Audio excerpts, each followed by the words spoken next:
foramen, जो body का सबसे बड़ा पोर है, which we call it as foramen. What is the name of that particular part of the human? Broca's area का काम क्या है? It actually helps in speech. It acts as a seat of speech. जो हम speech है, is called as speech center. When we are going to start speaking about that, it is all due to Broca's area. So Broca's area helps us in motor speech. Autonomic nervous system का activity premotor area से, the ventricles are also there in the brain. And what is the fluid present inside the ventricles? It's cerebrospinal fluid. और cerebrospinal fluid का function क्या है? My dear students, the cerebrospinal fluid का function है to help in nourishment. It provides this whole PDF. I'm going to send you in the description box. ये पूरा figure आपको practice करना पड़ेगा एंड यही पढ़ोगे आप मेडिकल कॉलेज में. When you get chance into medical, into NEET, when you crack NEET, these are the topics we are going to study. Hello future doctors, I'm your Ujjwal sir. मैं आपका उज्जवल sir. आज एक new video लाया हूं आपके लिए. Remember, अगर last video आपने देखा, वहां पे हमने नर्वस सिस्टम स्टार्ट किया था. उस दिन I have talked about that I have classified this complete nervous system और neural control and coordination topic. इस टॉपिक को हमने 6 वीडियो में हमने क्लासिफाई किया, डिवाइड किया. उसमें से एक वीडियो लास्ट मैं दे दिया था. अगर नहीं देखी हो तो आई बटन पे क्लिक करके वो वीडियो देख सकते हो. टुडे उसी का कंटिन्यूएशन ये वीडियो जो है about central nervous system. Fine. So let us start with the topic called central nervous system. Now, ये central nervous system में, which is a part of the neural control. Let us start with this particular thing.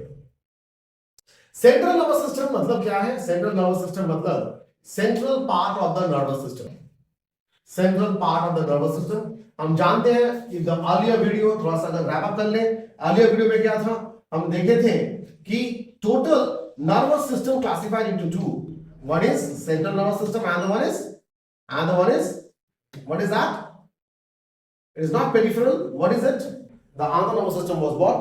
The other nervous system, अगर आपको याद है क्या है वो? Classified into two. What is that? One is autonomic nervous system और एक क्या है? Voluntary nervous system. तो ये वाला क्या होगा? Peripheral nervous system. So peripheral nervous system classified to autonomic and voluntary nervous system. ये हमने लास्ट वीडियो में हमने कर लिए थे. So we are going to start with this central nervous system. यहाँ पे central nervous system which is mainly classified into two. One is brain and the one is spinal cord. Brain and spinal cord. Now central nervous system में brain और spinal cord आता है. So that means what? This is the central part. अगर ये brain है तो ये spinal cord है. Fine. Brain मतलब अगर यहाँ पे ये फेस है, ह्यूमन फेस, तो ये हो गया ब्रेन और ये स्पाइनल कॉर्ड निकला स्कल के एक पोर्शन से. Tell me in the comment box, skull का वो पोर्शन, वो बड़ा सा फोरामेन जहां से स्पाइनल कॉर्ड निकलता है, what is the name of this foramen? जो बॉडी का सबसे बड़ा पोर है, which we call it as foramen. What is the name of that particular part of the human skull? जो ह्यूमन स्कल में वो पार्ट, कौन सा पार्ट है जहां पे बड़ा सा पोर है और उसी पोर से स्पाइनल कॉर्ड निकलता है. That means what is it? This is brain and this is spinal cord. Brain and spinal cord. Okay, so that makes what? The central part of the nervous system. अब ये brain के study को क्या कहते हैं? We call the study of the brain as encephalon. Encephalon. और ये brain को हम क्लासिफाई कर सकते हैं into three main parts. पहला क्या है? The first part of the brain is called forebrain. Which is also called as prosencephalon. क्या cephalon? Prosencephalon. Encephalon मतलब क्या है? Brain. Pros मतलब four. So four part of the brain is called prosencephalon. The second part of the brain is called midbrain. क्या नाम है? Midbrain, which is also called as mesencephalon. Mesencephalon. Mes मतलब क्या है? Mesoderm. Mes matlab middle. So middle part of the brain is called mesencephalon. And the last part of the brain is called hindbrain. And this hindbrain is also called as rhombencephalon. क्या नाम है? Rhombencephalon.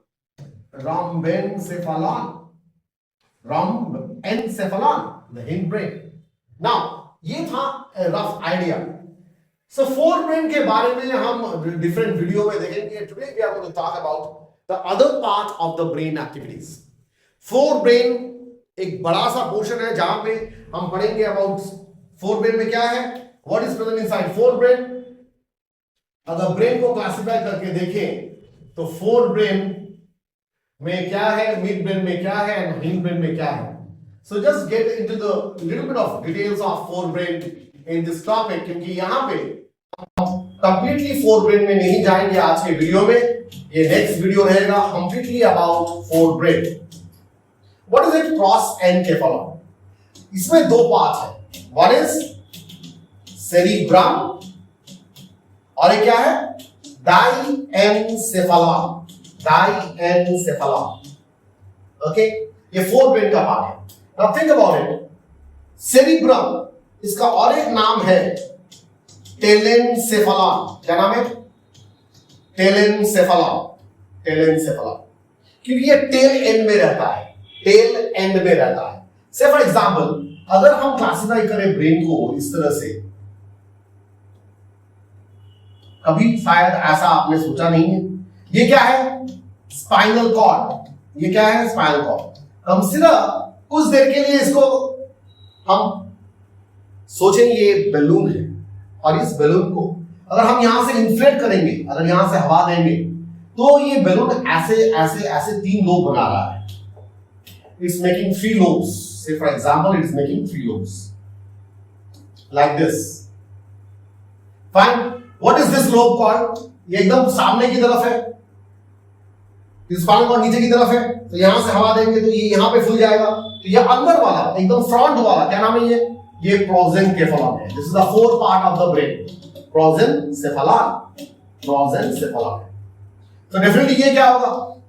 ये midbrain होगा, called mesencephalon. Mesencephalon होगा ये. This is going to be encephalon, mesencephalon, and this is hindbrain or rhombencephalon. क्या नाम है? Rhombencephalon. ये hindbrain. Okay. ना ये forebrain में अगर यहां पे देखो, ये prosencephalon ये क्या कर सकता है? The prosencephalon, और देख ले इसको नेक्स्ट में. prosencephalon डिवाइड कर दिया into 2 lobes like this. ये रहा, ये completely prosencephalon ये हो गया. Fine. What is this portion? This is now called as telencephalon या telencephalon. Telencephalon क्या है? Is other term for cerebrum. Fine. और ये क्या बन गया? ये 2 लोब जो देख रहे हैं, ये क्या बन गया? ये बन गया diencephalon. ये क्या बन गया? diencephalon. So ये दोनों मिलके क्या बना? ये दोनों मिलके क्या बन गया? These two together has made what? These two together has made it forebrain. That means or prosencephalon या cephalon. That means ये जो फिगर हमने दिखाया, this figure has been divided into 2. और mesencephalon में कोई चेंज नहीं था. There was no change in the mesencephalon. So let us find it out. ये है mesencephalon. इसमें कोई चेंज नहीं है. There is no change. इसमें कोई डिवीजन नहीं हुआ. But इसके बाद वाला यहाँ पे 2 डिविजन्स हो गया, और ये 2 डिविजन्स से क्या बना? This has become this one. मतलब ये किसका पार्ट होगा? डेफिनेटली ये दोनों पार्ट होगा hindbrain का या rhombencephalon का. पर ये पार्ट बन गया what it has formed into? It has formed into mesencephalon.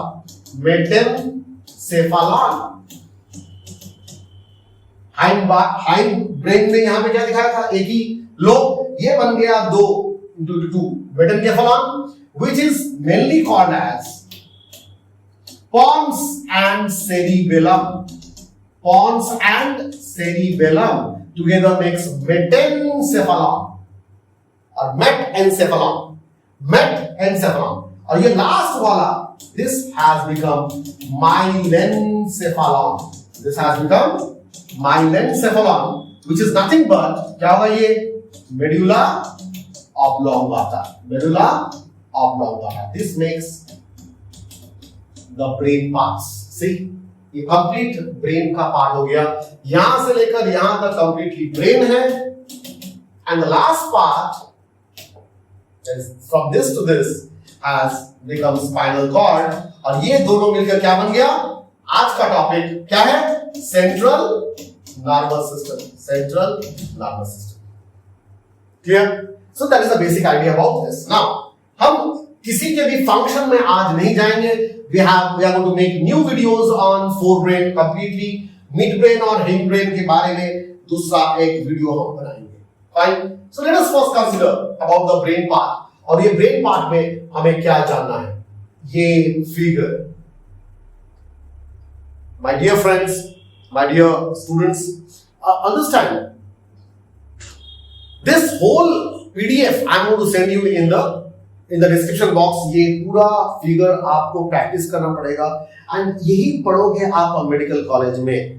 When you get chance into medical, into NEET, when you crack NEET, these are the topics we are going to study. Now understand, ये brain part है. इसको अगर हम इस तरह से दिखाएं,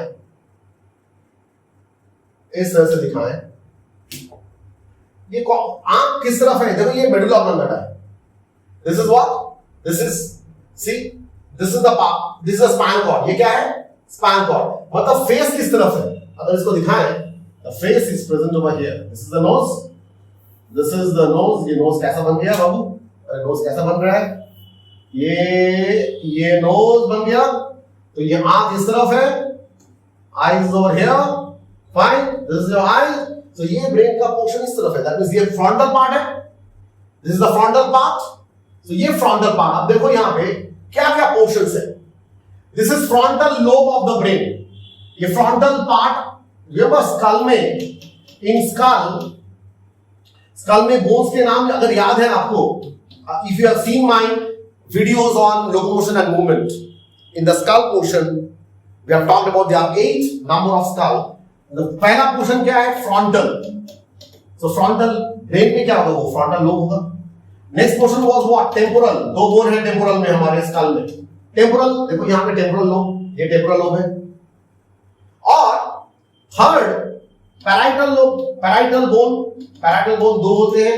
सी parietal lobe. और एकदम पीछे यहां पे एकदम पीछे क्या है? ऑक्सीपिटल. देखो यहां पे ऑक्सीपिटल बोन, ऑक्सीपिटल लोब. तो ये बोन होगा क्या? ऑक्सीपिटल. फाइन. एक बोन यहां पे 2 बोन, यहां पे 2 बोन, यहां पे 1 bone. But over there in the brain, ऐसा ही स्कल वाला जो ब्रेन है, स्कल वाला जो बोन्स है, वो ब्रेन में क्या होगा? ब्रेन में सेम होगा lobe. So in this lobe you can see many of the area. थोड़ा याद रखना है ये एरिया के नाम. क्या एरिया है यहाँ पे? What is the area being given? Broca's area. What is the area given? Broca's area. बहुत इंपॉर्टेंट है ये. Broca's area का काम क्या है? It actually helps in speech. It acts as a seat of speech. जो हम speech है, is called as speech center. कभी-कभी आपने सुना आपके आसपास में किसी का स्ट्रोक हुआ और वो बोल नहीं पा रहा है. That means the stroke has occurred in the Broca's area. इस एरिया में अगर ब्लड वेसल रप्चर कर गया due to high blood pressure, अगर ब्लड वेसल रप्चर कर गया तो यहां पे क्या होगा? Internal haemorrhage. What is going to happen over here? Internal haemorrhage. And if the internal haemorrhage यहां पे ब्लड लॉस होकर अगर यहां पे जम गया ब्लड, तो ब्रोकास एरिया काम करना बंद कर देगा. अगर बंद कर दिया तो स्पीच चला जाएगा. It is also called as speech centre. कभी-कभी ऐसा ही स्ट्रोक होने से समझ में नहीं आ रहा है, बात समझ में नहीं आ रहा उसको. The person who has suffered from this stroke is unable to understand the speech. That means वो प्रॉब्लम हुआ कहां पे? The stroke हुआ in Wernicke's area. What is the area? Wernicke's area. This is Wernicke's area. Understanding of speech is done by Wernicke's area, जो देखो temporal lobe में है। अगर ब्लड वेसल रप्चर करके यहां पे जम गया तो वो अंडरस्टैंडिंग ऑफ द स्पीच बंद हो जाएगा। वर्निकेस एरिया काम है understanding the speech. Fine, so this were the questions which used to come earlier on in NEET examination. Very very important. Temporal lobe, ये टेम्पोरल लोब है यहां पे side में, temporal lobe. And then there is area called olfactory area. See, olfactory area is again in the temporal lobe. Somaesthetic area parietal lobe में है। occipital lobe visual area, अगर पीछे कोई मारता है तो विजन नष्ट हो जाएगा बिकॉज occipital lobe में भी visual area है। So this diagram, ये जो डायग्राम है, ये जो फिगर है, ये फिगर आपको डिस्क्रिप्शन बॉक्स में मिल जाएगा। Just check it out, start practising. अगर 2 बार आप इसको ड्रॉ करके आप वो एरियाज लिख लेते हो तो आपके मन में वो बैठ जाएगा। So let us talk about the next about the functions of the different lobes. ये है उसका functions. Let us talk about this. So when we talk about frontal lobe, देखो frontal lobe में क्या क्या एरिया है। Under frontal lobe, the first area motor area, premotor area, association area and Broca's area. Broca's area के बाद अभी आपको कहा motor speech area. हम जब खुद से कुछ लैंग्वेज जानते हैं, समझते हैं, the moment we have to start speaking about that, it is all due to Broca's area. So Broca's area helps us in motor speech. Then motor area का काम क्या है? It controls voluntary movements of the muscles. Premotor area का क्या है? Highest center for involuntary movement, muscles and autonomic nervous system. So movement of involuntary movement of muscles and autonomic nervous system का activity premotor area से है। Association area का काम क्या है? It is involved in memory, learning and reasoning. Coordination of sensation and movement association area का काम है। Basically it interprets and stores the input and initiates a response in light of similar past experiences. पहले जो past experience हो गया उसके ऊपर reaction करने के लिए association area आपको हेल्प करेगा, which is a part of frontal bone, frontal area of the brain present in the frontal lobes. Under parietal lobe, what is it? Somaesthetic area. क्या है ये? Somaesthetic area, इसका काम क्या है? Perceptions of general sensation like pain, touch, temperature, इसका sensation हमें कौन देता है? Somaesthetic area. Gustatory या gustatory area, gustation मतलब क्या है? Taste. So taste buds का काम, ये parietal lobe का काम है, sense of taste करना. Left part of the parietal lobe also helps in speech. अब आ जाओ temporal lobe में। Temporal lobe जो यहाँ पे है olfactory area, so हमें sense of smell देता है ये olfactory area. Auditory area ये भी temporal lobe में है, which helps in hearing. Auditory मतलब hearing हम जानते हैं। Wernicke's area अभी आपको बोला गया था, it helps in understanding the speech और interpretation of the speech. जो speech बोला जा रहा है उसका interpret करना, ये किसका काम है? Wernicke's area का काम है।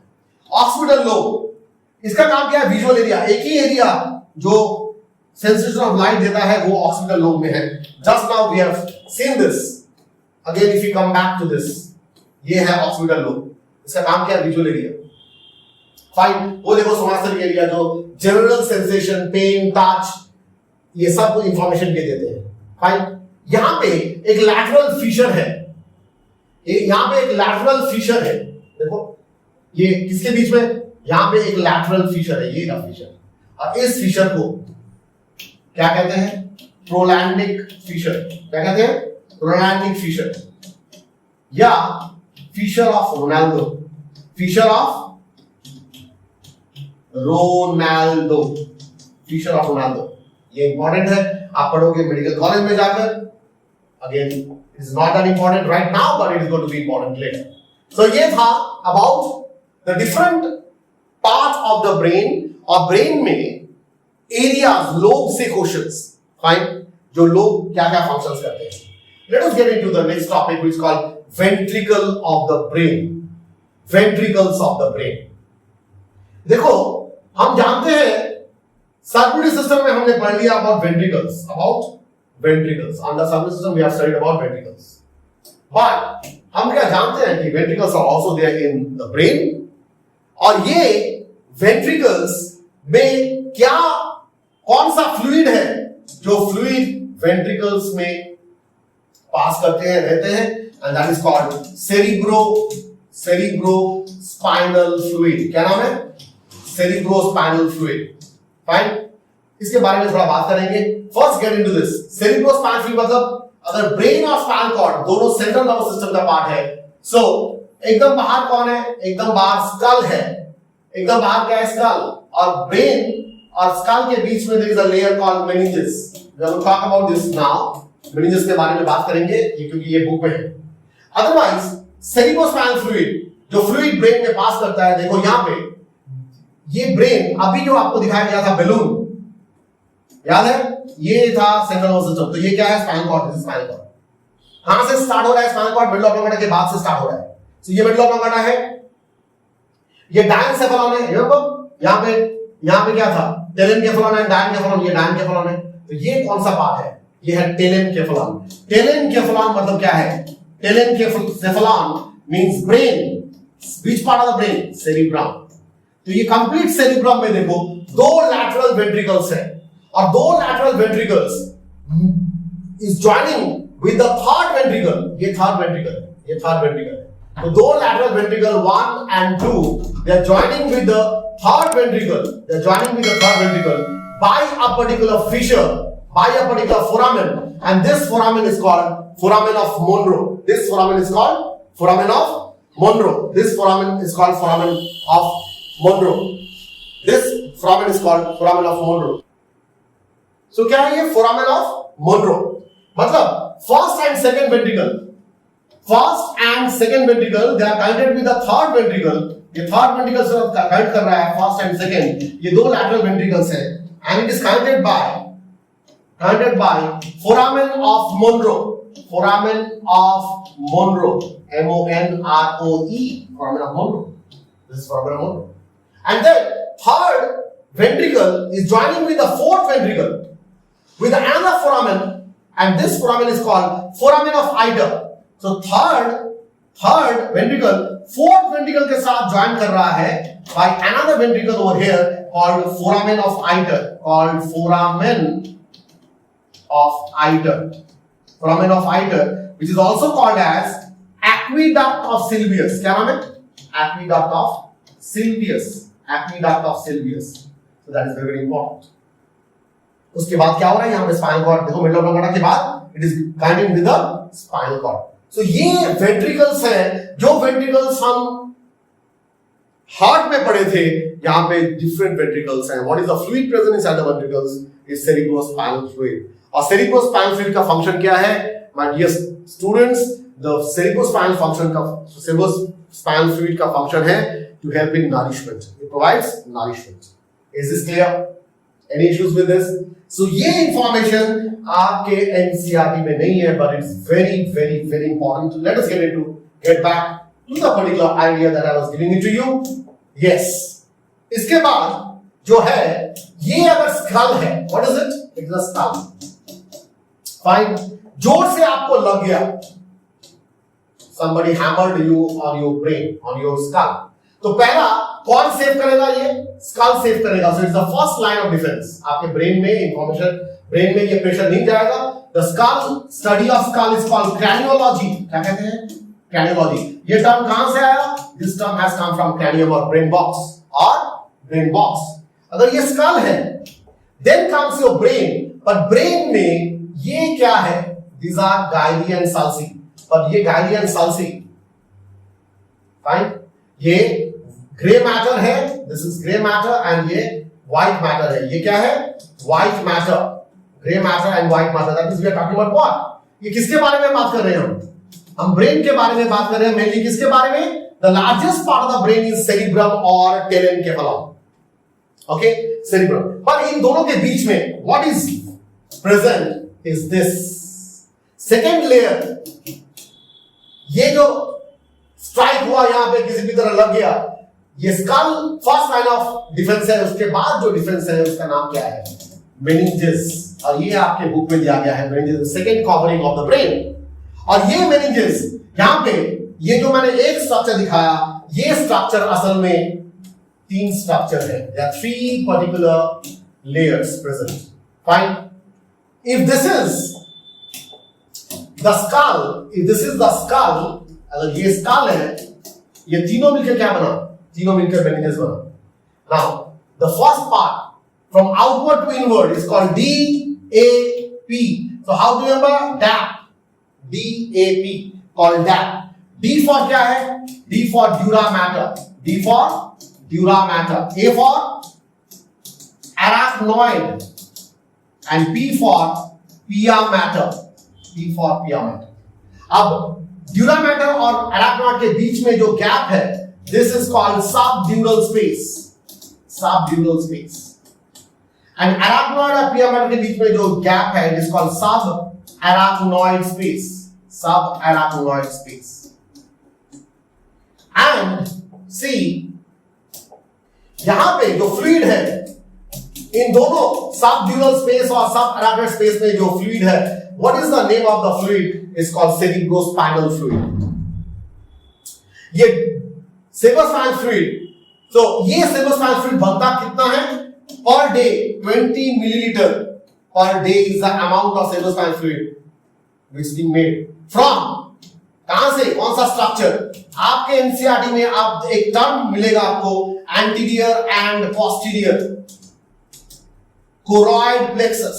कोरॉइड प्लेक्सस, प्लेक्सस नाम का एक टर्म मिलेगा आपके एनसीईआरटी में. तो यहां से बनता है कौन? यहां से बनता है सेरिब्रोस्पाइनल फ्लूइड. एंड इसके नीचे कौन है? इसके नीचे है कौन? सेरिब्रम का part called, this is what? This is gyrus and this is sulcus. इसके बारे में हम डिफरेंट टॉपिक में जाएंगे. वो है फोरब्रेन का part, that is cerebrum part. Now this is everything about the central nervous system, जहां पे हम पढ़ेंगे किसके बारे में? ब्रेन और स्पाइनल कॉर्ड. देखो बाबू, स्पाइनल कॉर्ड में we are not going to get into details of the spinal cord right now, but spinal cord normally आप जानते हो from your previous classes, it helps in what? Reflex action. It helps in what? Reflex action. Or what is reflex action? A sudden immediate response to a stimuli. It's called reflex action. और जिस pathway में वो होता है, उस pathway का नाम क्या है? Reflex arc. क्या नाम है? Reflex arc. थोड़ा फिगर दिखा देते हैं, आपको याद रहेगा. आपने ऐसा फिगर पहले भी देखा था. You have seen this figure earlier on also. You have seen this figure earlier on also. Okay? This is the figure. ठीक है? क्या देखो यहाँ पे क्या है? Under spinal cord, though we are going to get into details of it. ये muscle spindle, ये muscle से afferent arteriole, afferent pathway, मतलब क्या है? यहाँ पे sensory afferent fiber, that means sensory neuron. यहाँ पे dorsal root ganglia है, यहाँ पे dorsal root ganglia है. इसके बाद यहाँ पे कहाँ पे है? spinal cord में आ गया. spinal cord में यहाँ पे कौन है? association neuron या interneuron. देखो ये interneuron है, यहाँ से आकर यहाँ पे कनेक्ट किया. उसके बाद ये motor neuron efferent pathway, efferent fibres, ये मोटर न्यूरॉन लेकर मसल्स में जाकर इंफॉर्मेशन दिया, तब ये स्टेट हो जाएगा. हाँ फाइन. सो ये था. यहाँ पे देखो, यहाँ पे नी में एक जग दिया जा रहा है. फाइन. और इस जग से रिस्पांस ये पैर ऊपर की तरफ जाएगा, और ये रिस्पांस पहले स्पाइनल कॉर्ड में गया, स्पाइनल कॉर्ड में गया थ्रू सेंसर न्यूरॉन. उसके बाद relay neuron has given the information to the motor neuron. उसके बाद एक्शन हुआ. So this is about spinal reflex action. This pathway is called reflex arc. This pathway is called reflex arc. So hopefully this is the basic idea about the whole central nervous system, which includes brain and spinal cord. Fine. थोड़ा ठीक से देख लो earlier video also. अगर नहीं देखा आपने, click button में click करके you get all the informations, all the videos, and ये PDF file आपको मिल जाएगा in the description box. All the best for you, for your future. Keep watching the videos.